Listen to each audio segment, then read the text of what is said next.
आज आपण लक्ष्मीकांत सिरीज सुरू करतोय YouTubeवर. तर मग त्याबद्दल बोलूया. नक्की काय असणार आहे. हे बघा. तर मग आपलं लक्ष्मीकांत. तर पूर्ण लक्ष्मीकांत मराठीमध्ये. तर आपलं जे लक्ष्मीकांत पुस्तक आहे आपल्या प्रत्येकाला माहित आहे की कंबाईनला, राज्यसेवेला ह्याला सगळ्यात जास्त इम्पॉर्टंट आहे.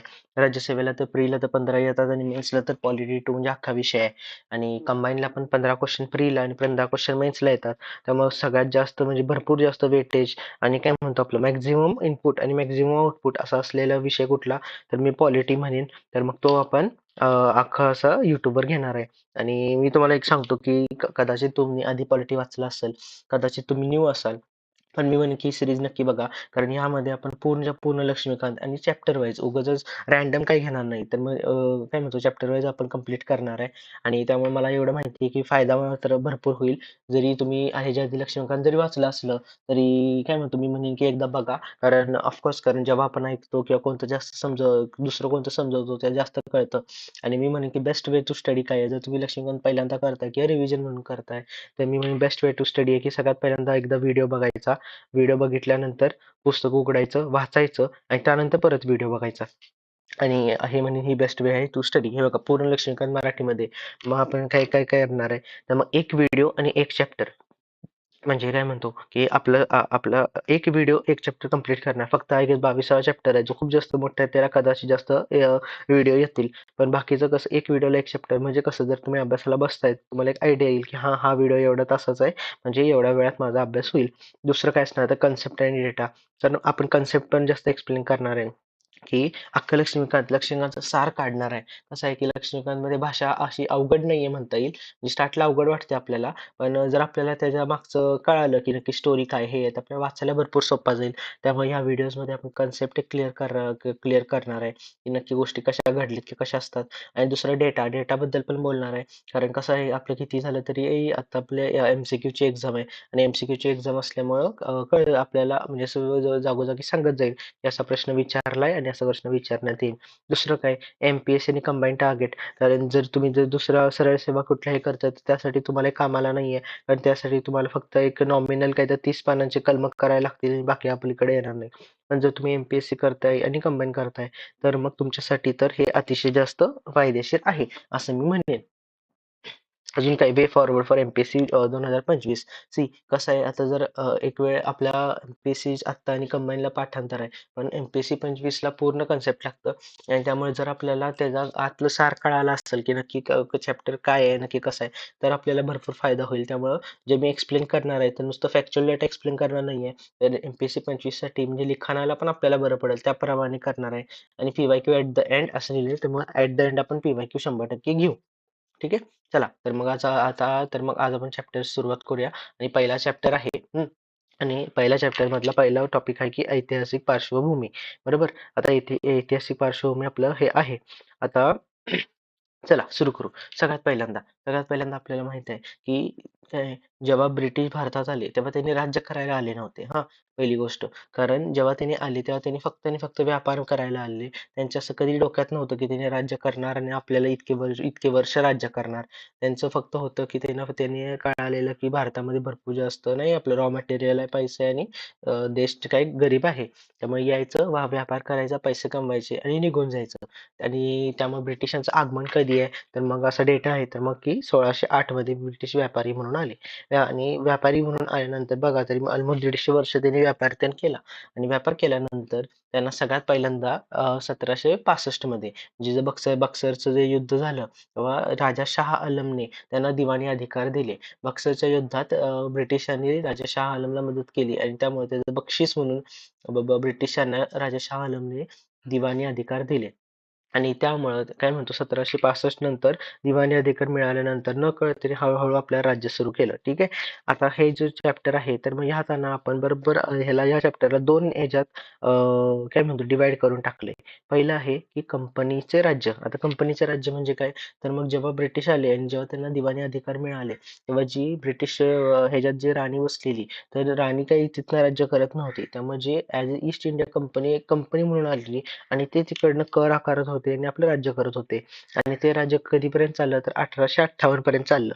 त्यानंतर ब्रिटिशांचं काय म्हणतो की जे आपलं पार्लमेंट आहे ब्रिटिशांचं तिथं त्यांनी ठराव हे झाले आणि त्यानंतर आपण राणीच्या ताब्यात गेलो. तर मग ह्याला दोन आपल्या फेजमध्ये डिवाइड करता येतं. पहिलं आहे कंपनीचं राज्य आणि दुसरं आहे की राणीचं राज्य. कंपनीच्या राज्यामध्ये पण भरपूर कायदे पास झालेत. आपण त्याबद्दल बोलणार आहे. त्यानंतर राणीचं राज्य त्याच्यावर पण एक बोलणार आहे. हा चॅप्टर मोठा आहे आणि ह्या चॅप्टरचं लिंक कुठं आहे? तर ह्या चॅप्टरचं लिंक इतिहासात आहे. त्यामुळे जर तुम्ही हा चॅप्टर वाचताय त्यानंतर जर इतिहास वाचताय तर जास्त सोपं पडेल आणि एक लिंक लागेल. एक कळेल. पण जर यात वाचत असला तर इट्स ओके. आणि चला बघू. ठीक आहे. आता हे बघा सगळ्यात पहिल्यांदा तुम्हाला एक सांगतो की आता हे जे कायदे आहेत तर ह्या प्रत्येक कायद्याचं एक वैशिष्ट्य आहे. ह्या प्रत्येक कायद्यामध्ये ना एक काय काय अशा गोष्टी आहेत ज्या ना म्हणजे काय म्हणतो हायलाइट करून टाकतात. म्हणजे ठीक आहे आता जर बघायला गेलं तर हो आता जो आपण चॅप्टर बघणार आहे यात आय गेस 8 ते 10 कायदे आहेत. प्रत्येक कायद्याचं एक वैशिष्ट्य आहे आणि ते काय काय वैशिष्ट्य आहे ते मी तुम्हाला वेळ आला की सांगेन. ठीक. आता पहिल्यांदा ना जसं तुम्ही आता इथं मागं बघितलं की कंपनीचा 1765 मध्ये ह्याला दिवाणी अधिकार मिळाले. त्यानंतर काय झालं दिवाणी अधिकार मिळाल्यानंतर सगळ्यात पहिल्यांदा ब्रिटिशांनी आपलं म्हणजे कंपनी जो कायदा हे केला तर तो होता रेग्युलेटिंग ऍक्ट 1773. हा कायदा भरपूर जास्त महत्वाचा आहे कारण हा पहिला कायदा होता. हा हा ना कायदा पायाभरणी होता. रेग्युलेटिंग ऍक्ट आता रेग्युलेटिंग ऍक्ट आता रेग्युलेटिंग हा शब्दच आपल्याला सांगतो रेग्युलेट म्हणजे काय तर सुव्यवस्था करणे. तर मग सुव्यवस्था करण्याचा हा कायदा होता. आता ह्या कायद्याला काय म्हटलं जातं तर हे पहिलं फर्स्ट स्टेप टुवर्ड सेंट्रलायझेशन केंद्रीय शासन करण्यासाठी फर्स्ट स्टेप. आता हा कायदा यायच्या अगोदर काय होतं तर हा कायदा यायच्या अगोदर की आपले 3 प्रेसिडेन्सी होते म्हणजे ब्रिटिशांचे 3 प्रेसिडेन्सी होते बॉम्बे मद्रास आणि बंगाल आणि या तिन्हीचे वेगवेगळे गव्हर्नर होते आणि प्रत्येक जण आपापल्या रुल्स नुसार चालत होतं आणि आपापल्या नाही का त्यांचे प्राइजेस पण वेगवेगळे होते त्यांनी जे व्यापार करत होते. रेग्युलेटिंग ऍक्ट आल्यावर त्यांनी काय केलं हे आपलं केंद्रीकरण करण्यासाठी हे जे आपले 3 होते. 1 मिनिट मी हे घेतो. हं, एकच मिनिट.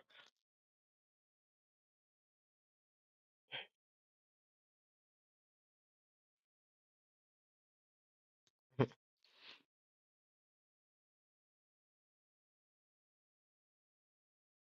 आपले हे जे 3 होते म्हणजे कुठले की बॉम्बे, मद्रास आणि बंगाल. तर बॉम्बे, मद्रास आणि बंगालचे ह्यापैकी जो बंगालचं होतं तर या बंगालच्या गव्हर्नरला यांनी हेड करून टाकला. म्हणजे काय केलं तर 1773 चा जो कायदा आहे त्या कायद्याने काय केलं तर गव्हर्नरला गव्हर्नर जनरल ऑफ बंगाल केलं आणि बॉम्बे आणि मद्रासला ह्याच्या अंडर केलं. आता जर आपल्याला सगळ्यात पहिल्यांदा विचारतील की पहिला गव्हर्नर जनरल कोण होता? तर पहिला गव्हर्नर जनरल होता वॉरन हेस्टिंग. म्हणजे हेस्टिंग हा कोण होता तर हेस्टिंग होता आपला पहिला गव्हर्नर जनरल. आता त्यानंतर काय येतं त्यानंतर आणि काय केलं तर बॉम्बे आणि मद्रासला बंगालच्या आपलं सबऑर्डिनेट केलं म्हणजे जर विचारलं की भारतामध्ये हेड कोण आहे तर गव्हर्नर जनरल ऑफ बंगाल हा हेड होता. त्यानंतर काय केलं तर कोलकातामध्ये सुप्रीम कोर्ट स्थापन केलं. साधी गोष्ट आहे आता जर तुम्ही सुव्यवस्था करताय रेग्युलेटरी हे पारित करताय तर तिकडे कोर्ट असलं पाहिजे कारण कोर्ट का असणं गरजेचं आहे कारण जर कुठलंही जर काही खटला त्यांचा चालवायचा झाला तर ह्यांनी प्रत्येक वेळी तर आता आपल्या इंग्लंडला जाऊ नाही शकत. त्यामुळे सुप्रीम कोर्ट स्थापन केलं आणि जर तुम्ही बघितलं तर भारतामध्ये आपल्याला आता दिल्लीचं हेड आहे. ब्रिटिशाच्या काळी सगळ्या गोष्टी बंगालमधून चालायच्या. आपल्या भारताचे सगळ्यात पहिले जर समाज सुधारक जर कोण विचारलं तर राजाराम मोहन रॉयच निघतात. म्हणजे बंगालमधूनच मॅक्झिमम सगळ्या गोष्टीची सुरुवात आहे. त्यामुळे आपलं जे कोलकाता आहे कोलकातामध्ये सुप्रीम कोर्ट स्थापन केलं. आता लक्ष्मीकांतमध्ये हा डेटा दिला नाहीये पण असं एक विचारायला त्यांना काही हरकत नाही की जे कोलकातामध्ये सुप्रीम कोर्ट स्थापन केलं तर पहिल्या सुप्रीम कोर्टचा जज कोण आहे तर जर तुमच्याकडे बुक असलं तर तिथं फक्त आपलं नोट डाऊन करून घ्या तर इम्फे म्हणून आहे तर हे ना आपल्या सुप्रीम कोर्टाचे 1773 मध्ये 1773 की 74 काय तर स्थापना आहे त्यावेळी ते पहिले जज आहेत. तर मग हे करण्यात आलं. त्यानंतर अजून एक काय करण्यात आलं तर मग आपलं जे हे जे प्रायव्हेट ट्रेड आहे तर प्रायव्हेट ट्रेड वर बंदी. आता प्रायव्हेट ट्रेडचा अर्थ काय सांगतो. आपलं जे कंपनी होती तर कंपनी आपलं वेगवेगळा माल विकत होती आणि आपलं प्रॉफिट घेऊन जात होती बरोबर. तर मग तसंच ना तिकडचे जे अधिकारी होते जे कामगार होते ते जे काम करत होते तर मग ह्यांनी पण ना व्यापार करत होते म्हणजे म्हणजे काय लोक ना कंपनीकडनं पण विकत घेऊ शकत होते माल आणि आपले अधिकाऱ्यांकडनं पण. त्यामुळे काय होत होतं भरपूर जास्त करप्शन होत होतं. जे राजा महाराजा होते त्यांनी आपल्या अधिकाऱ्यां थ्रू जात होते आणि हे ना आपल्या वरती आपल्या ब्रिटिश संसदेच्या त्यांनी लक्षात लक्षात आलं आणि त्यामुळे त्यांनी प्रायव्हेट ट्रेडवर पूर्णपणे बंदी घातली. आणि काय केलं तर गव्हर्नमेंटचं कंपनीवर नियंत्रण केलं.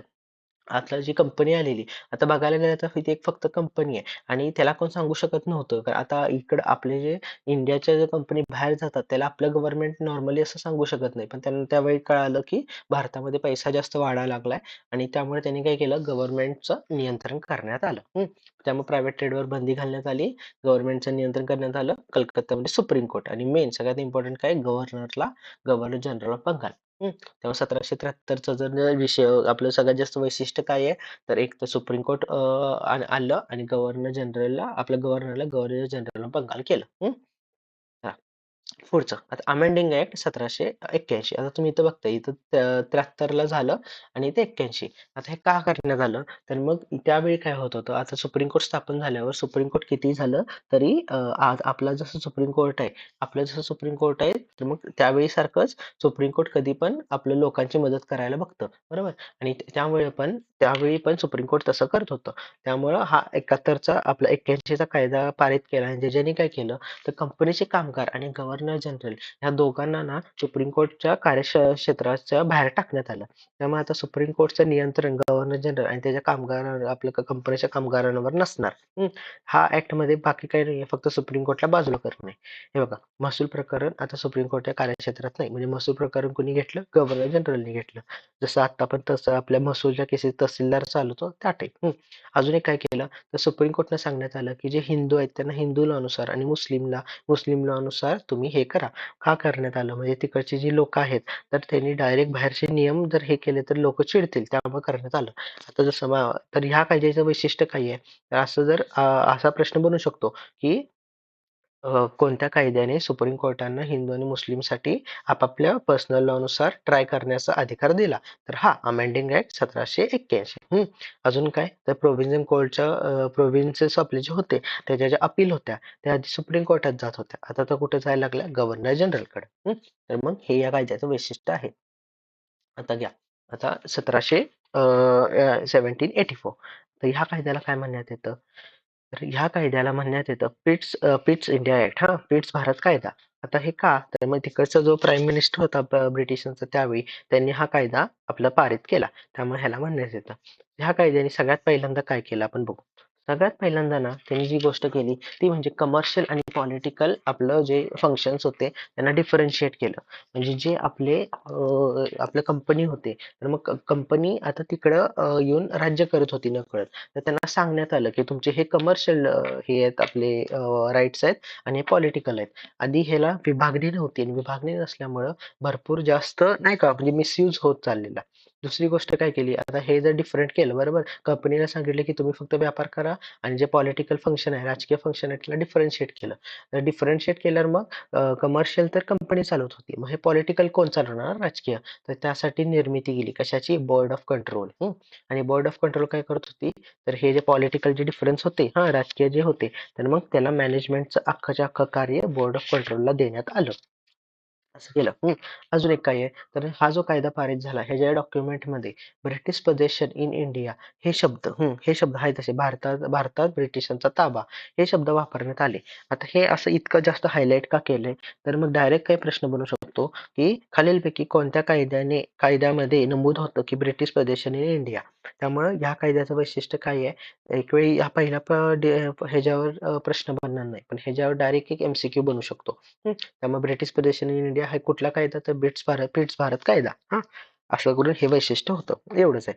आता पुढचा आता हा जो कायदा झाला बरोबर 2 वर्षांनी 1776 मध्ये तर कॉर्नवॉलिस आला पण कॉर्नवॉलिस येताना कॉर्नवॉलिस काय म्हणला कॉर्नवॉलिस म्हणला की मी ठीक आहे मी भारतात जातो पण एकाच अटीवर काय तर मला काय काय माझ्या मागण्या आहेत तर मग त्यानुसार त्यामुळं त्याला हा कायदा पारित करण्यात आला.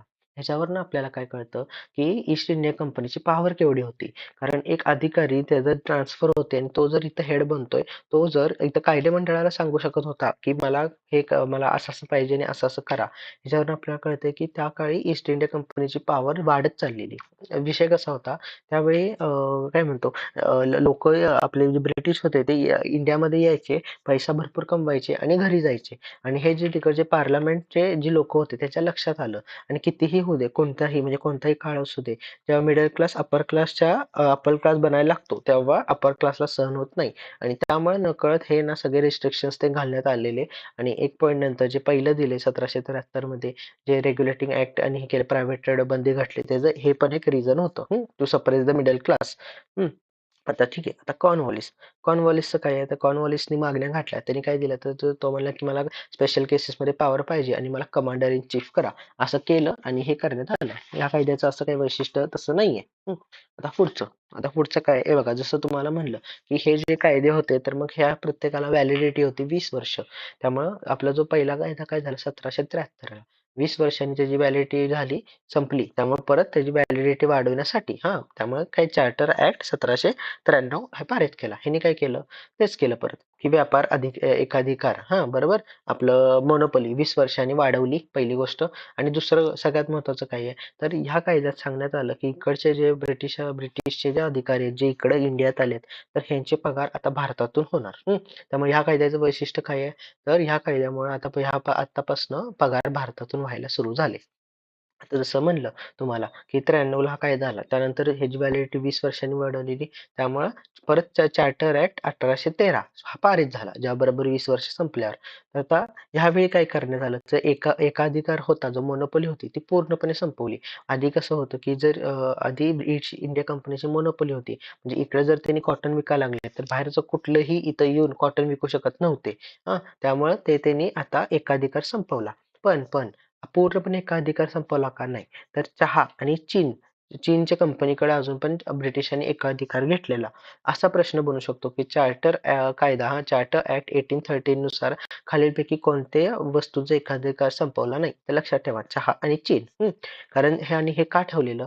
कारण ईस्ट इंडिया कंपनीला सगळ्यात जास्त प्रॉफिट ह्या दोन गोष्टीकडनं येत होता. चीनकडून व्यापार आणि चहा. त्यामुळे ह्याने अजून पण इकडे आपला एकाधिकार ठेवला. दुसरी गोष्ट, दुसरं काय केलं तर जे मिशनरी आहेत त्यांना परवानगी दिली. मिशनरी म्हणजे काय? जे लोकं वेगवेगळ्या ठिकाणी जातात आणि म्हणतात, की आमचा धर्म हे करा आणि मॅक्सिमम ख्रिश्चन. आता हा आय गेस 2018 की 19ला एक ग्रुप सीचा पेपर आहे आणि त्यामध्ये हा प्रश्न आलाय, की खालीलपैकी कोणत्या कायद्यांनी मिशनरींना त्यांच्या धर्म प्रसारासाठी आपलं परवानगी मिळाली? तर तो आहे कायदा चार्टर ऍक्ट 1813. त्यामुळे ह्या कायद्याचे वैशिष्ट्य आहे. चहा आणि चीन आणि दुसरं काही मिशनरीने परवानगी मिळाली आणि जर तुम्ही इतिहास ओपन केला की तुम्हाला कळेल की मिशनरी परवानगी मिळाल्यानंतर की काय म्हणतो की मुंबईमध्ये आय गेस पहिलं आपलं हे केलं आपलं महिलांसाठी मुलींसाठी शाळा त्यांनी चालू केली म्हणजे जर आपण ब्रिटिशांकडे जर बघितलं तर त्यांनी भरपूर जास्त आपल्याला हे केलं काय म्हणतो अत्याचार भरपूर केला पण जे आपले जे संस्था जे पसरल्या आहेत शिक्षणाच्या त्या भरपूर जास्त ख्रिश्चनांमुळे किंवा ब्रिटिशांमुळे भरपूर जास्त पसरल्या आहेत. हे आहे सत्य. अजून तिसरी गोष्ट या कायद्याने काय केलं? तर शिक्षण आणि करला सुरुवात केली. म्हणजे काय हे बघा आता मिशनरींचं सांगितलं तुम्हाला धर्मप्रसारासाठी आले की ऑफकोर्स कन्व्हर्जन सुरू होतं आणि त्याचा दुसरी गोष्ट म्हणलं की कधी पण आपले ब्रिटिश एज्युकेशन घेऊन आले.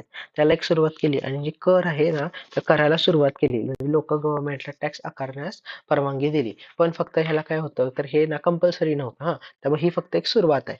कधीही कुठली गोष्ट डायरेक्ट सुरू करू शकत नाही. केलं तर मग कधी पण बगावत होती. त्यामुळे आधी त्यांनी आपलं नाही का सीड प्लांट करतात, नंतर थांबतात. आता ही पद्धतच आहे. आता पुढचं 1813. आता पुढचं काय आहे? म्हणलं तुम्हाला की बरोबर 20 वर्षांनी 1813 मध्ये झालं. आता 1833. आता एक मिनिट आपण फास्टमध्ये एकदा क्विक रिव्हिजन करू. ठीक आहे. पहिल्यांदा काय आहे तर 1773 ह्या कायद्याचं वैशिष्ट्य काय आहे गव्हर्नर जनरल केलं ऑफ बंगाल कोण होता तर आपलं वॉरन हेस्टिंग होतं. अजून काय सुप्रीम कोर्टची स्थापना केली बरोबर आणि सुप्रीम कोर्टला किती आपला पहिला जज होता इम्फे. त्यानंतर काय झालं 1700 एक मिनिट विसरलो मीच 1793 ला आपण काय केलं बघितलं हे बघा इथं की आपलं काय म्हणतो पगार भारतातून हे करण्यात आलं आणि हे त्यानंतर काय आहे तर 1800 1813 तर काय तर एकाधिकार संपवला पण फक्त कुठलं चहा चहा आणि चीनला हे करण्यात आलं फक्त. ह्यांच्याकडं आपापले ठेवण्यात आलं आणि बाकीचं संपवलं. झालं आणि आता बरोबर आता 1833. आता बघा काय होत होतं, की इथपर्यंत येऊसपर्यंत ब्रिटिशांचं भरपूर साम्राज्य वाढलेलं. कारण हे झालं आपण आता लक्ष्मीकांत बघतोय, त्यामुळे आपण फक्त पॉलिटिकल बघतोय. पण अजून पण काय म्हणतो, इतिहास वाचला आपल्याला कळलं की आतापर्यंत ना 1833 पर्यंत भरपूर जास्त ब्रिटिशांचं राज्य वाढलेलं आणि त्यामुळं काळाची गरज म्हणून जो गव्हर्नर जनरल ऑफ आपला बंगाल होता, त्याला काय करण्यात आला? त्याला करण्यात आलं गव्हर्नर जनरल ऑफ इंडिया. त्यामुळं हे सगळ्यात जास्त महत्वाचं आहे. 1833 कायद्याचं वैशिष्ट्य काय?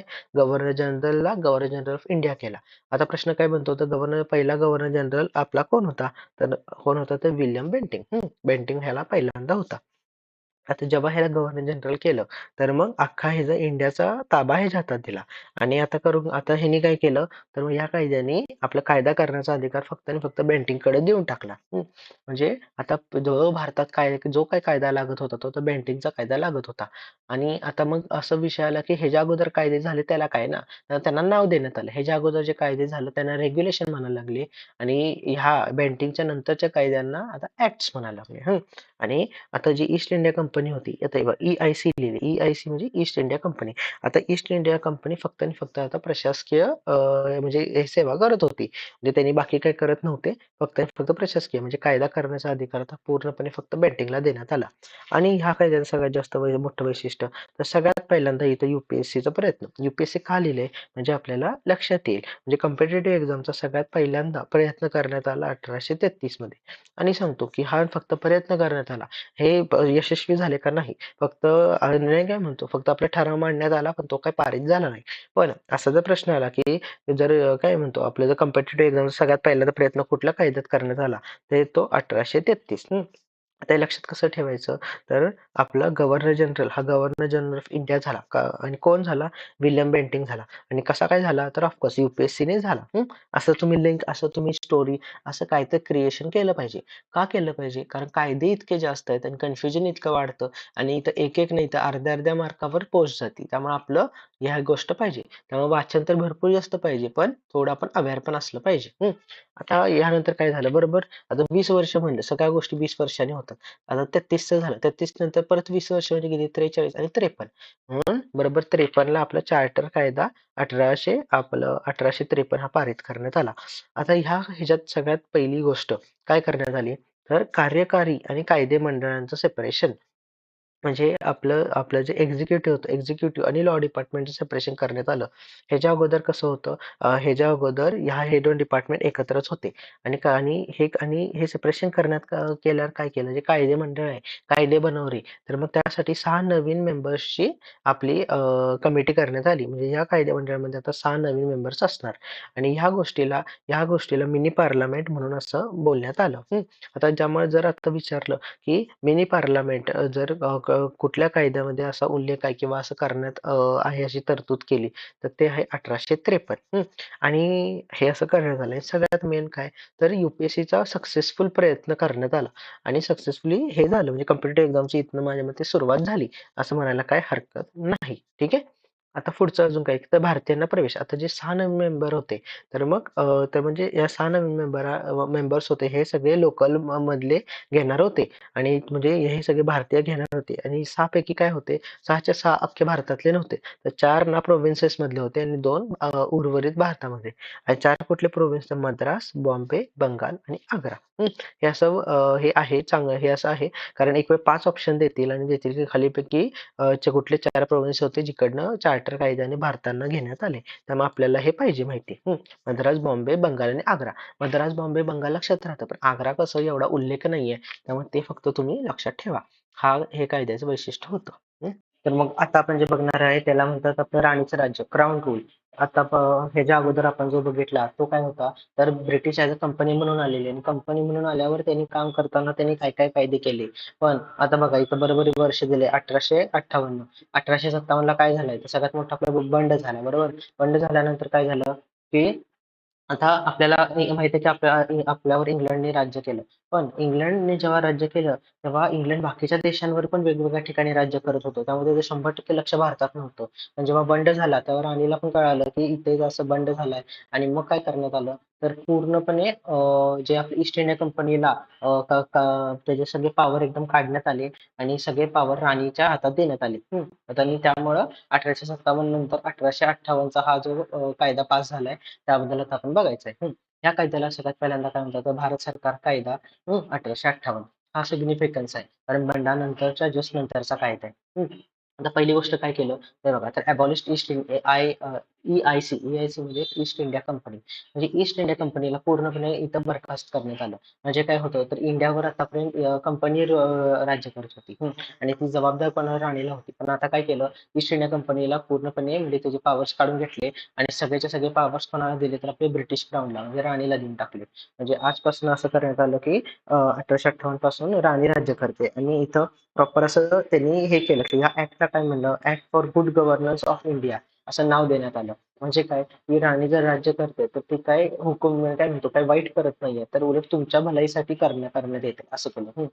आता पहिली गोष्ट की जी म्हणजे काय तर गव्हर्नर जनरल आता गव्हर्नर जनरल आपलं सगळ्यात पहिल्यांदा कोण होतं विल्यम बेंटिक होता बरोबर कुठला 1833च्या कायद्याने आणि आता गव्हर्नर जनरलला आपलं ह्या पदाला काढण्यात आलं आणि त्याला काय करण्यात आलं होतं व्हाईसरॉय केला व्हाईसरॉय ऑफ इंडिया. आता आपल्याला माहिती आहे की गव्हर्नर जनरल ऑफ बंगाल पहिल्यांदा कोण होता वॉरेन हेस्टिंग होता. कधी होता तर 1773 मध्ये त्यानंतर काय झालं 1833 मध्ये काय झालं गव्हर्नर जनरलला गव्हर्नर जनरल ऑफ इंडिया करण्यात आला तो कोण होता विल्यम बेंटिक आणि तेच आता 1858 मध्ये काय करण्यात आलं 1858 ला गव्हर्नर जनरल केला गव्हर्नर जनरल ऑफ इंडियाला व्हाईसरॉय करण्यात आलं आणि तो पहिल्यांदा कोण होता तर लॉर्ड कॅनिंग. अशी 3 नावं तुम्हाला लक्षात ठेवायला लागणार. या पदाला क्रिएट केलं. त्यानंतर काय केलं तर बोर्ड ऑफ कंट्रोल आणि कोर्ट ऑफ डायरेक्टर्सची समाप्ती केली. आता बोर्ड ऑफ कंट्रोल आणि कोर्ट ऑफ डायरेक्टर्स आता आपल्याला माहित आहे आपण मागच्या कायद्यांमध्ये बघितलं कोर्ट ऑफ डायरेक्टर्स काय करत होतं तर कंपनीचं जे नियम आहे ते सांभाळत होतं पूर्णपणे आणि बोर्ड ऑफ कंट्रोल काय करत होतं पॉलिटिकल आणि आपलं इकॉनॉमिक फंक्शन बघत होतं. त्याला आता पूर्णपणे बरखास्त करण्यात आलं आणि काय करण्यात आलं ह्याच्या जागी कोण तर राणी राज्य करणार बरोबर म्हणून वेस्टर्न राज्य करणार असं केलं. त्यानंतर काय तर भारत सचिव हा secretary of state of to India ह्या पदाची स्थापना करण्यात आली. आता हा सेक्रेटरी काय करत होता तर हा सगळ्याच्या सगळ्या माहिती उचलून आपल्या राणीला देत होता. पुस्तकामध्ये हा उल्लेख नाहीये पण तुम्ही हे लिहून ठेवा की पहिलं सेक्रेटरी ऑफ स्टेट कोण होतं तर लॉर्ड स्टॅनली होते. कारण हा डायरेक्ट असा प्रश्न विचारू शकतात. आतापर्यंत एक्झामला असा प्रश्न विचारण्यात आला की पहिला व्हाईसरॉय कोण आहे पहिला गव्हर्नर जनरल कोण आहे तसं आता पहिला भारत सचिव कोण आहे असं पण विचारू शकतात. त्यामुळे लॉर्ड स्टॅनली आहे असे पुस्तक नमूद करा. आणि हे जे सेक्रेटरी ऑफ स्टेट आता एकटा काम करणार का ऑफकोर्स नॉट एकटा माणूस कसं एवढं सांभाळणार त्यामुळे त्याच्यासाठी किती 15 मेंबर्सचा असिस्टन्स त्याला देण्यात आला म्हणजे हे सगळेजण काम करतील. तर हा पहिला कायदा होता. आणि जसं तुम्हाला म्हणलं कुठला पण मोठा कायदा आला की लगेच 2-3 वर्षात काय येतो त्यासाठी सुधारण्यासाठी एक कायदा येतो कारण त्याचे काय काय ड्रॉबॅक्स असतात. त्यानंतर काय झालं 1858 नंतर बरोबर 3 वर्षांनी आला इंडियन काउन्सिल ऍक्ट म्हणजे काय भारत सरकार कायदा 1861. आता ह्या कायद्याचं सगळ्यात जास्त वैशिष्ट्य आहे. सगळ्यात जास्त वैशिष्ट्य काय आहे तर ह्या कायद्याने आपल्या भारतीयांना रिप्रेझेंटेशन दिलं. रिप्रेझेंटेशन दिलं म्हणजे काय तर सगळ्यात पहिल्यांदा भारतीयांना कायदे मंडळात जागा देण्यात आली. आता हे का करण्यात आलं हे जर ना तुम्ही नीट विचार केला की कळेल की 1857 मध्ये काय झाला बंड झाला. बंड झाल्यावर आपण काय म्हणायला लागलो की तुम्ही आमच्यावर रूल करायला लागलाय तुम्ही आमच्यावर हुकुमशाही करायला लागलाय. राणी आली राणी काय म्हणजे आम्ही तुमच्याकडे हुकुमशाही करत नाही आम्ही तुमच्या भलाईसाठी सगळ्या गोष्टी करायला लागलोय. आणि त्यामुळे जर भारतीय चिडले आहेत परत एकदा बंड नको व्हायला त्यामुळे असं दाखवायला की आम्ही तुमच्यावर राज्य नाही करत आहे उलट आम्ही तुम्हाला सहाय्यता करतोय. हे असं ह्या तऱ्हेने दाखवण्यासाठी आपल्या सगळ्यात पहिल्यांदा ह्या कायद्याने भारतीयांना कायदेमंडळात जागा दिली. आता कायदेमंडळात जागा कोणाला दिली तर ह्या 3 जणांना दिली. बनारसच्या राजाला पटियालाच्या राजाला आणि सर दिनकर राव. आता आपल्याला काय वाटणार की ह्यांना काय म्हणतो की कायदेमंडळात जागा दिल्यानंतर ह्यांनी आपलं कॉमन मॅनचा व्हॉइस बनले तर नाही तसं नव्हतं. का होतं सांगतो पहिली गोष्ट तर हे राजा होते आणि राजा असल्यामुळं आणि आपली त्यावेळी काही आपलं इंग्लिश लँग्वेज काही इतकी अशी प्रगत नव्हती. आता ह्यांनी कायदेमंडळात जागा दिल्यावर ह्यांना जर कुठल्या मिटिंग्सना त्यांनी जर बोलवण्यात आलं तर ह्यांनी जात होते. पण प्रत्येक गोष्ट प्रॉपर इंग्लिशमध्ये असायची त्यामुळं म्हणजे राजांना त्यावेळी इंग्लिश ऑफकोर्स येत नव्हतं ट्रान्सलेटर तर नव्हते. त्यामुळे त्यांनी फक्त जायचं आणि नॉमिनल रिप्रेझेंटेशन काय म्हणतो म्हणजे हजेरी लावून आल्यासारखं करत होते. ह्याच्याने आपल्या भारतीयांना वाटत होतं की आपल्या भारतीयांना कायदेमंडळात जागा मिळाल्या तर रिअल मध्ये आपला व्हॉइस पोहोचत होता का पोहोचतच नव्हता.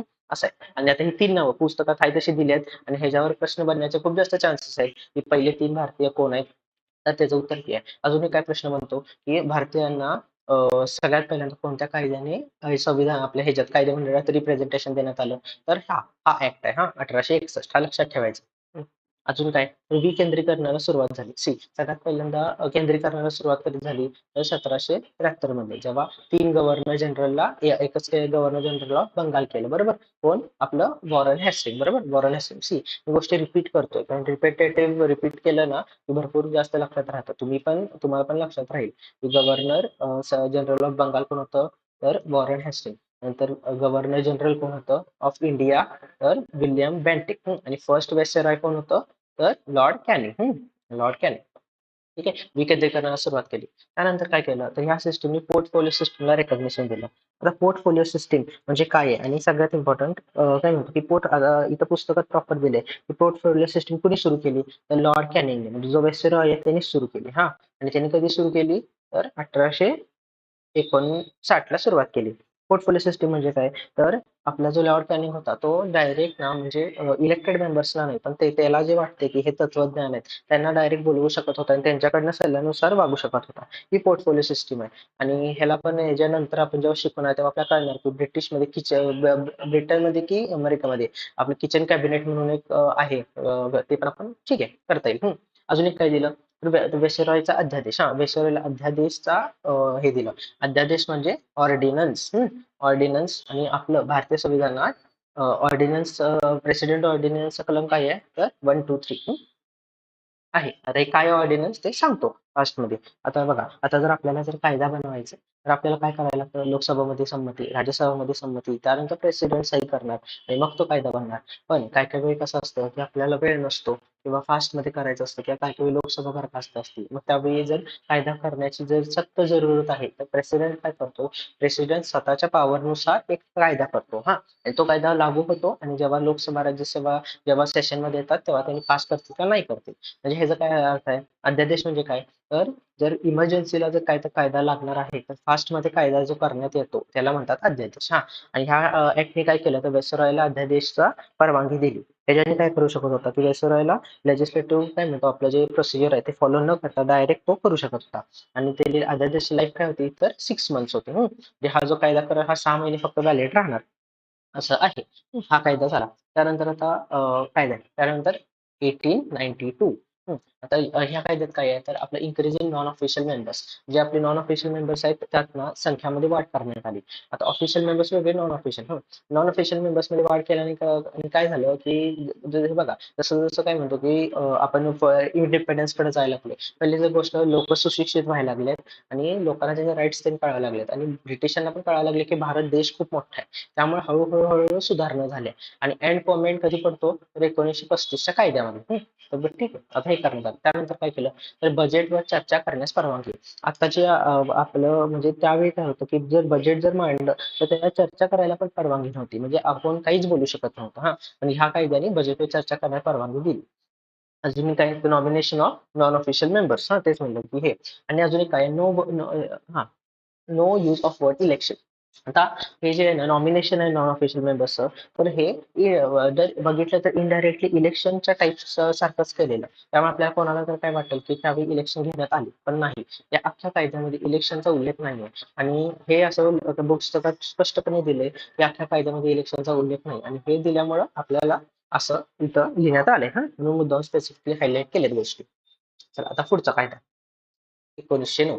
तर हा हा हा जो कायदा आहे ना, हा अतिशय जास्त इम्पॉर्टंट कायदा आहे. ह्या कायद्यावर दरवेळी प्रश्न बनतो. कंबाईनचे जे प्रिलिम्स आहे, एक तर 1990 प्रश्न असतो, एक तर 1919 प्रश्न असतो कायदा, नाहीतर 1935. ते 3च कायदे आहे ज्याच्यावर कंबाईनच्या प्रिलिम्सचा प्रश्न येतो. आता हा कायदा, आता बघू आपण काय आहे. तर ह्या कायद्याला म्हणण्यात काय येतं, पहिल्यांदा नाव काय आहे, तर मॉर्ले मिंटो रिफॉर्म्स. हा, मॉर्ले मिंटो सुधारणा असं म्हणण्यात येतं. आता मॉर्ले कोण आणि मिंटो, तर हे काय आहे, तर आडनाव आहे. आता मॉर्ले मॉर्ले कोण होता, तर हा सचिव होता. हा, आणि मिंटो कोण होता, तर हा वेसराय होता. जसं तुम्हाला म्हणलं, वेसराय म्हणजे कोण, की प्रॉपर आपलं जे म्हणजे हेड म्हणता येईल, म्हणजे प्रेसिडेंट सारखं म्हणता येईल. आणि सचिव कोण, तर जो ह्याला मदत करणार, जसं म्हणजे आपलं आपले प्राईम मिनिस्टर कोण आहे, पीएम कोण आहे, तर मोदी आहे. आणि जो युपीएससीचा जो अतिशय सिनियर मोस्ट ऑफिसर असतो, तर तो कोण असतो, तो सेक्रेटरी असतो. हा, तो सचिव असतो. तसं म्हणजे सगळं ऍडमिनिस्ट्रेशनचं कळतं कोणाला बघायला गेलं तर मॉर्ले म्हणजे सचिवला कळतं. हा, पण रिप्रेझेंटेशन कोणाचं तर मिंटोचं. त्यामुळे ह्या कायद्याला म्हणतात येतं मॉर्ले मिंटो रिफॉर्म्स. या कायद्याने सगळ्यात पहिल्यांदा गोष्ट काय केली, तर ह्याने विधान जे मंडळ आहे तर ह्याची संख्या वाढ केली. म्हणलं तुम्हाला हळूहळू प्रत्येक गोष्ट आपलं जे आत्ताचं आहे आपल्या लोकसभा राज्यसभा तिथपर्यंत चेंज थांबणार आहे. तर आधी संख्या किती होती, तर आधी संख्या होती 16. 16चं किती केलं तर 60 संख्या केली. म्हणजे काय, तर अचानक भरपूर जास्त संख्या वाढ केली कारण ते करण्याची गरज होती. दुसरं काय केलं तर की केंद्रामध्ये ऑफिशियल मेजॉरिटी मेंटेन केली. आता जरी हे काय म्हणतो विधानमंडळात जरी संख्या वाढ केली, समजा भारतीयांना जरी घेतलं तरी ब्रिटिशांची किंवा इंग्रजांची ऑफिशियल मेजॉरिटी केंद्रामध्ये त्यांनी कंपल्सरी मेंटेन केलेली. अजून काय, members allowed to ask supplementary questions. आता बघा इथं मागच्या कायद्यात काय आहे, तर बजेटवर चर्चा करण्यास परवानगी आपल्याला दिलेली, बरोबर.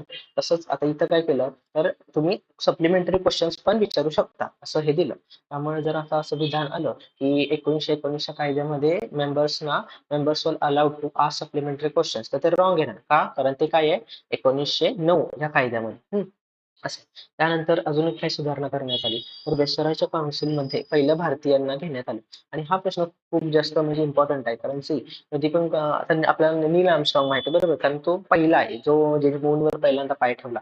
तसंच वेस्टर्नच्या काउन्सिलमध्ये पहिला भारतीय जर कोण होते, तर ते होते सत्येंद्र प्रसाद सिन्हा. अतिशय इम्पॉर्टंट आहे. तुम्ही विचार करू शकता की त्यावेळी किती जास्त त्यांनी बुद्धिमान असतील आणि त्याचे कॉन्टॅक्ट पण किती असतील, कारण त्यांनी डायरेक्ट वेस्टर्नच्या काउन्सिलमध्ये त्यांनी जागा मिळवली. त्यामुळे त्यांचं नाव पुस्तकात पण प्रॉपर दिलेलं आपल्याला माहित असायला पाहिजे, सत्येंद्र प्रसाद सिन्हा. त्यानंतर काय आहे, तर कम्युनल इलेक्टोरेट, जे सांप्रदायिक मतदान चे जनक म्हणण्यात येतं. आता हे इम्पॉर्टंट आहे काय. आता सांप्रदायिक मतदान म्हणजे काय तुम्हाला सांगतो. आता आपल्याला महाराष्ट्र आहे, आपलं माहित आहे. महाराष्ट्रामध्ये काय असतं, आपलं आमदार खासदारांचं हे असतं. आणि आणि आपला आता आपला जो हा महाराष्ट्र आहे, तर या महाराष्ट्रामध्ये काय काय असे एरिया आहे जिथं ना फक्त SC चा कॅन्डिडेट उभारू शकतो. काय काय एरिया जिथं फक्त ST चा कॅन्डिडेट उभारू शकतो. आता समजा आता हा एरिया आहे, आय गेस नाशिक आहे. नाशिकला काय तर SC चा कॅन्डिडेट आहे. आता हा SC चा कॅन्डिडेट उभारू शकतो म्हणजे इलेक्शन लढवणार SC चा कॅन्डिडेट. पण ह्याला ना मतदान कोण करणार, कोण पण करू शकतं. SC वाले पण करणार, ओपन वाले पण करणार, ST वाले करणार. म्हणजे जे लोक त्या भागात राहतात त्यांनी मतदान करणार. यात आपलं नॉर्मल आहे. आणि सांप्रदायिक मतदान म्हणजे काय, कम्युनल इलेक्टोरेट म्हणजे काय, की ज्या जातीचा व्यक्ती उभारणार ना, तर मतदान पण त्याच जातीचे लोक करणार. जे समजा की आता हा एक भाग आहे आणि इकडे असे 2 SC चे आता कॅन्डिडेट उभारलेत. आणि इथं खाली ना ह्या इथं ना समजा की 100 SC आहेत आणि जर 1000 ST आहेत. पण मतदान कोण करणार, कम्युनल इलेक्टोरेट म्हणजे तर SC. म्हणजे काय म्हणतो की ज्या कम्युनिटीचा मतदार उभार आहे, आपलं जो उभारलाय, तर मतदार पण त्याच जातीचे किंवा त्याच धर्माचे असणार. असं हे सुरू केलं. आणि हे का सुरू केलं तुम्हाला सांगतो. कारण आपल्याला माहित आहे की आपलं 1909 आले म्हणजे काय, तर आपली चळवळ सुरू झालेली आणि आपलं हिंदू मुस्लिम एकी व्हायला सुरू झालेली, बरोबर. आणि हे कम्युनल इलेक्टोरेट मुद्दाम इंट्रोड्यूस केलं. ह्याच्याने काय झालं, परत फूट पाडण्याचं काम केलं. आणि बघा ऍप्लिकेबल टू मुस्लिम्स, आणि त्यामुळे हे असं करण्यात आलं. त्यामुळे इथं काय होतं, तर जर मुस्लिम कॅन्डिडेट उभारलाय तर त्या एरियातले फक्त मुस्लिम्सच त्याला मतदान करणार. आणि ह्यामुळे ह्यांना म्हणण्यात येतं की आपलं हे जे जनक म्हणण्यात येतं. तसलं आपलं कम्युनल इलेक्टोरेट. कोण होतं, लॉर्ड मिंटोला कम्युनल इलेक्टोरेटचे जनक म्हणण्यात येतं. असं हे ह्याचं वैशिष्ट्य आहे. आता पुढचं 1919 म्हणजे काय, तर बरोबर 10 वर्षांनी. आता 10 वर्षांनी आलं. आता ह्या कायद्याला पण नाव आहे, तर काय, मॉन्टेग्यू आणि चेम्सफोर्ड. आता मॉन्टेग्यू कोण होता, सचिव होता. चेम्सफोर्ड कोण होता, वेसराय होता. मागच्या वेळीसारखं मॉर्लेन मिंटो आणि मॉन्टेग्यू चेम्सफोर्ड. आता ना, आता आयोग जर आता प्रश्न बनवतोय, तर आयोग ना तुम्हाला माहिती आहे, आता आता काय त्याने आयोग आता डायरेक्ट आता असं काही प्रश्न बनवत नाही काय, की 1919 कायद्यामध्ये सचिव कोण होता. आयोग ना अशी 4-5 ओळी देणार. त्यातलं एक ओळीत काय लिहिलं असणार, 1919च्या कायद्यामध्ये सचिव चेम्सफोर्ड होता आणि 1919 कायद्यामध्ये आपलं व्हाईसरॉय माउंटेग्यू होता. आणि ते काय आहे, चूक आहे. आपल्याला माहित पाहिजे कोण सचिव होता आणि कोण होता व्हाईसरॉय. आता आता जसं तुम्हाला मागचा कायदा काय रिप्रेझेंट करतो, तर कम्युनल इलेक्टोरेट रिप्रेझेंट करतो. हा कायदा काय रिप्रेझेंट करतो, तर डाय आर्ची हे रिप्रेझेंट करतो. डाय आर्ची म्हणजे काय, आपण आता शिकूया. हे बघा, केंद्र आणि प्रांतीय विषय. प्रत्येक गोष्टीमध्ये ना केंद्र आणि प्रांतीय विषय असे करण्यात आले. आणि आता आणि जे प्रांतीय विषय होते, तर या प्रांतीय विषयांची विभागणी दोन ह्याच्यात करण्यात आली. एक होते ट्रान्सफर सब्जेक्ट आणि एक होते रिझर्व्ड सब्जेक्ट. आता ट्रान्सफर सब्जेक्ट म्हणजे काय? तर हे जे ट्रान्सफर सब्जेक्ट होते, तर हे ना आपलं जे विधानमंडळ होतं, तर मग त्यांनी ठरवणार, त्यांनी पास करणार सगळे ठराव. आपला जो विषय होता त्याची परवानगी त्यांनी घेणार आणि फॉलो होणार. आणि ट्रान्सफर सब्जेक्ट मध्ये काय येत होतं, तर आपलं health, education, local government, agriculture, म्हणजे काय म्हणतो आपले समाज सामाजिक गोष्टी वाढवण्यासाठी येत होत्या ट्रान्सफर सब्जेक्ट मध्ये. दुसरं काय होतं, रिझर्व्ह सब्जेक्ट. रिझर्व्ह सब्जेक्ट मध्ये काय, तर पूर्ण पॉवर म्हणजे काय, police, administration justice, prisons, land revenue, तर हे सगळे आपले येत होते ट्रान्सफर रिझर्व्ह सब्जेक्ट मध्ये. आता हे असं का केलेलं, म्हणजे काय म्हणतो की जर ना कुठं दंगल झालं, कोणतं हे झालं, तर लोकसभा राज्यसभा म्हणजे ह्या प्रोसेस थ्रू जाण्यापेक्षा डायरेक्ट विसरॉय काय करत होता, त्याने त्याची काउन्सिल बनवलेली आपापल्या ह्यांना नॉमिनेट करून, आणि त्यांनी ह्या रिझर्व्ह सब्जेक्ट्सवर कायदा बनवायचे आणि पास करायचे. हा, आणि हे काय होतं, हे रिस्पॉन्सिबल नव्हते, म्हणजे आपलं लोकसभा विधानसभा इथं चर्चा तर करू शकत नव्हतं, म्हणजे मुद्दामून अख्खी पॉवर स्वतःकडे दिलेली. आणि ह्या सिस्टमला म्हणतात डायआरची. हा, डायआरची म्हणजे दुहेरी शासन. हा, म्हणजे ट्रान्सफर सब्जेक्ट नुसार पण शासन होणार, रिझर्व्ह सब्जेक्ट नुसार. आणि ही सिस्टीम पूर्णपणे फेल गेली. आणि ह्याच्यानंतर ह्याच्यावर खूप जास्त टीका पण झाली. अजून 1919 मध्ये ना दोन गोष्टी झालेल्या. एक काय होतं, ILO, इंटरनॅशनल लेबर ऑर्गनायझेशन, ज्याचं आय गेस 187 मेंबर्स आहे. आणि कोण ह्याचं हे कोण आहे सांगा, प्रेसिडेंट कोण आहे तुम्ही सांगा. हे एक झालेलं. आणि अजून एक काय झालेलं 1919 मध्ये, तर आपला जालियनवाला बाग हत्याकांड, बरोबर. त्याचा कोण होता, जनरल डायर होता. हा, जनरल डायरला मारलं कोणी, असॅसिनेट कोणी केलं, तर सरदार उधम सिंग. याच्यावर आपल्या विकी कौशलचा पिक्चर पण आलाय, बघून घ्या, चांगला आहे. स्लो आहे एकदम, बोर आहे पण ठीक आहे, हिस्ट्री रिलेटेड आहे. असं आहे. चला, हे झालं, हे जर कळालं आता डायरेक्ट म्हणजे काय. अजून एक, ह्या सिस्टीमने काय हे केलं, तर बाय कॅमेरा लेजिस्लेशन, द्विस्तरीय, दोन स्तरीय, म्हणजे काय आपलं लोकसभा राज्यसभा हे इंट्रोड्यूस केलं. आणि ह्या पहिल्यांदा ना डायरेक्ट इलेक्शन आपलं आपलं म्हणजे घेण्यात आली. चांगली गोष्ट होती. अजून काय केलं, तर वेसराच्या काउन्सिलमध्ये 6 पैकी 3 भारतीयांना जागा देण्यात आली. 6 होते, त्यातले 3 भारतीय असणार. म्हणलं हळूहळू आपलं रिप्रेझेंटेशन वाढायला लागले. मग अजून जे मागच्या ह्याच्यात जे कम्युनल रिप्रेझेंटेशन होतं, बरोबर, जे फक्त कोणाला लागू होतं, मुस्लिमांना, बरोबर. तर मग ते आता कोणाला लागू केलं, सिख्सना, इंडियन ख्रिश्चनला, एआय म्हणजे काय, अँग्लो इंडियन्स. अँग्लो इंडियन्सना आणि युरोपियन्सना असं लागू करण्यात आलं. अजून एक काय म्हणतात मग, हाय कमिशनरची स्थापना. तर हे जास्त खूप इम्पॉर्टंट आहे. 2022चा जो कंबाईनचा प्रश्न होता, त्याला आलेलं की खालीलपैकी कोणत्या गोष्टी 1935 कायद्याने करण्यात आल्या, आणि त्यामध्ये हाय कमिशनरची स्थापना असा डायरेक्ट त्यांनी उल्लेख केलाय. आणि आपल्याला माहित पाहिजे हाय कमिशनरची स्थापना कुठं केली, 1919 मध्ये केलेली आहे. अजून काही सीपीएससी म्हणजे आपल्या युपीएससीचं तर कमिशन पूर्णपणे एस्टॅब्लिश झाली. आणि अजून काही establish chamber of prince. Chamber of prince असं का दिलंय, इथं पुस्तकात आहे तसं दिले, डायरेक्ट सेंटेन्स मध्ये तुम्ही विचारू शकता कोणत्या कायद्याने करण्यात आलं. 1919 अशा तऱ्हेने हा कायदा झाला. आता पुढचा पुढचा कायदा काय आहे, तर government of India act. Bharat Bharat सरकार कायदा 1935 खूप जास्त इम्पॉर्टंट आहे. आणि ह्या ह्या आपण जे आता आपलं जे आपण संविधान आपलं जे लिहिण्यात येणं आलंय, भरपूर जास्त गोष्टी 1935च्या कायद्याने यातनं घेण्यात आले. आता इम्पॉर्टंट काय आहे सांगतो. तर मग ह्या कायद्याचा आधी मसुदा, म्हणजे एक मसुदा म्हणतो आपलं काय आहे ह्यात, तर मग सेक्शन्स किती आहेत, तर मग यात 321 सेक्शन्स होते, 10 शेड्यूल होते. तर ते तर लक्षात ठेवायला सोपं आहे. सिक्वेन्स आहे 3, 2, 1, आणि इथं किती 10 शेड्यूल होते. ऑड आकडा नाहीये, सोपं आहे. अजून काय होतं, तर ह्यामध्ये 3 लिस्ट करण्यात आलेले, फेडरल लिस्ट, प्रोव्हिन्शियल लिस्ट आणि कॉन्करंट लिस्ट. म्हणजे फेडरल लिस्ट मध्ये जे सब्जेक्ट होते ते आपलं हे जे फेडरल गव्हर्नमेंट बघत होतं. प्रोव्हिन्स सिस्टम म्हणजे प्रांतीय ह्याच्यासाठी गव्हर्न करायला कुठले सब्जेक्ट आहेत ते. आणि कॉन्करंट लिस्ट म्हणजे काय, तर आपण समवर्ती शिक्षित, म्हणजे ह्या लिस्ट मध्ये जे सब्जेक्ट होते, तर हे हे फेडरल पण बनू शकत, प्रोव्हिन्स पण बनू शकत होतं. अजून एक काय आहे, तर उरलेले जे विषय असतात, एकूण कसे भरपूर विषय असतात ज्याच्यावर कायदा आपण बनवू शकतो. तर उरलेले विषय कोणाच्या हातात दिलेला, तर ते एक दिलेलं वेसरॉयकडे दिलेलं. असं देण्यात आलं. ती डायरची बंद करण्यात आली, जे मग अशी तुम्हाला म्हणलं. डायरची कधी 1919च्या कायद्याने आली, आणि ती आता पूर्णपणे बंद करण्यात आली. म्हणजे पूर्णपणे बंद करण्यात आली, कारण त्याचा काही कसा फायदा असं जाणवला नाही, भरपूर ड्रॉबॅक जाणवला. पण काय, अलाउड सेंटर केंद्रामध्ये सुरू होती, थोडा काळ सुरू होती, त्याचा काही इतका असं वाद नाही. अजून काय, तर बायकॅमेरलिझम केलं. आपलं हे केलं, म्हणजे काय, लोकसभा राज्यसभा केलं. तर कधी करण्यात आलं? प्रोव्हिन्सेस मध्ये केलं. हा, एकूण 11 होते, त्याच्या 6 प्रोव्हिन्सेस मध्ये करण्यात आले.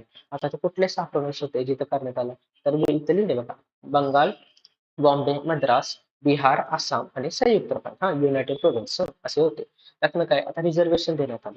रिझर्वेशनचा भाग अजून कोणाला वाढवला? तर एससी ला देण्यात आलं. हा, बॅकवर्ड क्लासचं काहीतरी इथं पुस्तकात उल्लेख आहे. नंतर वुमनला देण्यात आलं आणि पुढचं गोष्ट लेबर, हा लेबरना पण देण्यात आलं. तर हे जास्त वैशिष्ट्य आहे की वुमन आणि लेबरना त्या काळी आपलं रिझर्वेशन देण्यात आलं. आता जे बिल पास झाले काय 106 आहे वाटतं ना, 106 बिल आहे आणि सीए काहीतरी 128 आहे.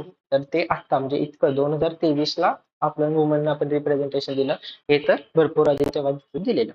अजून एक काय, काउन्सिल ऑफ इंडिया ऍक्ट आहे, तर मग तो अबॉलिश करण्यात आला. तर बरोबर आहे, पण आपण भरपूर पुढे आलोय आणि त्याच्यात काय काय जे काय म्हणतो, मागचा जर कायदा आपण चालू ठेवला तर त्याचे पॉवर्स असतात ते कॉन्फ्लिक्ट होतात. हा, भरपूर अडचण होतात, त्यामुळे तो अबॉलिश करण्यात आला. अजून काय, तर जे एकूण लोकसंख्या होते, तर त्यातल्या 14% लोकसंख्येला मतदानाचा हक्क मिळाला आहे कायद्यात, त्यामुळे भरपूर जणांना मिळाला म्हणता येईल. हा, अजून एक आहे, तर आरबीआय, हा रिझर्व्ह बँकची स्थापना. रिझर्व्ह बँकची स्थापना कोणत्या कमिटीने करण्यात आली माहिती आहे का तुम्हाला? तर नाव आहे Hilton young, Hilton young committee यांनी करण्यात आली आपल्या इकॉनॉमिक्स मध्ये. हा, म्हणते तुम्हाला की जेव्हा तुम्ही पॉलिटी वाचताय, ह्याचा इतिहासाचा पण शोध घ्यायचा आणि इकॉनॉमिक्सचा पण शोध घ्यायचा, आणि जेव्हा सगळे विषय होतील जर एकमेकाला लिंक करायचे, लिंक केला ना की भरपूर जास्त अभ्यास होतो आणि तसाच अभ्यास झाला पाहिजे. अजून काय, तर फेडरल कोर्टची स्थापना करण्यात आली 1937 मध्ये. अशा तऱ्हेने आय गेस. हा, अजून बर्माला भारतापासून वेगळं केलं. बर्मा म्हणजे काय आपलं? तर म्यानमार. हा, आता आपल्याला माहित आहे की 1906 मध्ये काय केलं? तर इंडिया आणि बांगलादेश, हा बरोबर, इंडिया आणि बांगलादेश आपलं असं सेपरेट करण्यात आलेलं. मग तसंच 1935, 1935च्या कायद्याने काय केलं? तर बर्माला म्हणजे म्यानमारला भारतापासून सेपरेट करण्यात आलं. अजून काय, तर फेडरल रेल्वे ऑथॉरिटीची स्थापना केली आणि ऑडिटर जनरल ऑफ इंडिया याची स्थापना करण्यात आली. अशा तऱ्हेने हे असे आहेत, हे इम्पॉर्टंट पॉईंट्स आहेत. पुस्तकात तुम्ही अजून वाचले की तुम्हाला अजून इम्पॉर्टंट पॉईंट्स कळतील. आणि मग ठीक आहे, म्हणजे हे जास्त हायलाइटेड पॉईंट्स आहेत. यात छोटे छोटे काय काय मी घेतले नाहीयेत, कारण त्याला एक्सप्लेन करण्यासारखं काही नव्हतं. आणि हे मुद्दाम का घेतलं, तर ह्याच्यावर डायरेक्ट असा प्रश्न बनतो. चला, आता काय शेवटचं, इंडियन इंडिपेंडन्स ऍक्ट, हा 1947. आता हे काय होता? तर मग हा कायदा काय आहे? तर आपलं जे म्हणजे हा ब्रिटिशांनी आय गेस केलेला सगळ्यात शेवटचा कायदा आहे, आणि ह्या कायद्यानंतर आपल्याला आपलं इंडिपेंडन्स मिळालं. बरोबर, कधी मिळालं?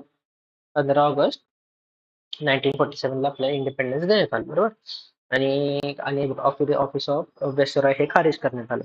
आता आपण फास्ट मध्ये बघू की ह्या ह्याच्यात काय होतं.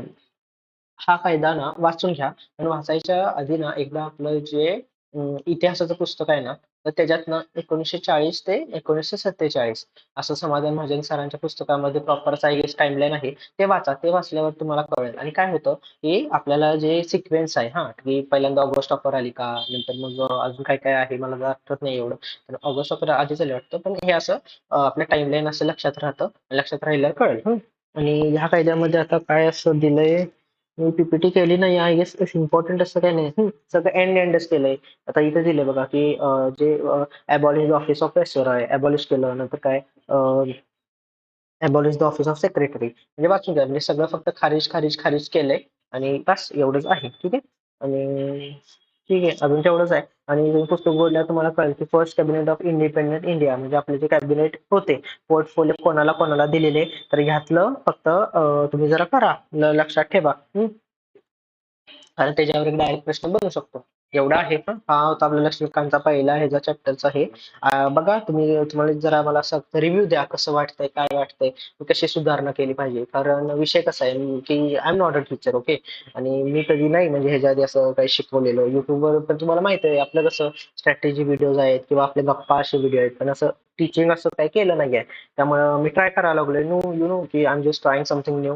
आणि बघा मग कसं वाटतंय. आणि असं तऱ्हेने आपण हळूहळू पूर्ण आपण लक्ष्मीकांत कव्हर करणार आहे. तर ठीक आहे, दॅट्स इट.